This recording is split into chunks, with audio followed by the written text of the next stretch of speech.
त्यामुळे पाकिस्तानला सध्या धडकी भरलेली आहे की भारत या हल्ल्याचं उत्तर नेमकं कसं देणार।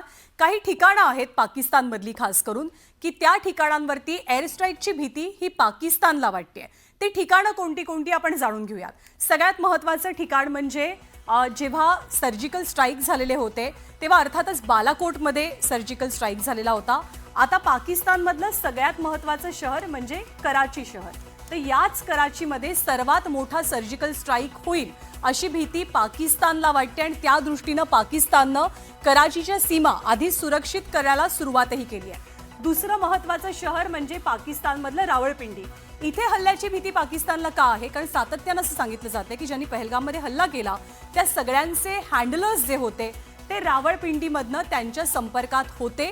त्यामुळे रावळपिंडी भारताचं टार्गेट असू शकतं अशी सुद्धा मोठी शक्यता वर्तवण्यात येते।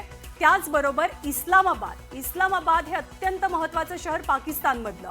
याच इस्लामाबादमधल्या सुद्धा कारवाया वाढल्यात आणि भारताची नजर इस्लामाबादवरती असल्याची भीती पाकिस्तानला वाटते। त्यामुळे रावळपिंडी असो, इस्लामाबाद असो, सगळ्यात महत्त्वाचं शहर म्हणजे कराची असो, पाकिस्ताननं भारतीय कारवाईचा मोठा धसका घेतला। आणि आणखी एक महत्त्वाची माहिती म्हणजे खैबर पख्तूचा जो भाग आहे तो सुद्धा भारताच्या टार्गेटवरती असू शकतो अशी शक्यता वर्तवली जाते। कारण जे दहशतवादी होते ते पख्तू भाषेमध्ये बोलत होते अशी माहिती एका स्थानिकानं दिली आणि त्यानुसार सुद्धा भारतानं आपल्या कारवायांना सुरुवात केल्याची माहिती मिळते। जो भारतावरती हल्ला झाला किंवा पहलगाममधला हल्ला झाला तो या सगळ्या संपूर्ण परिसरामध्ये झाला।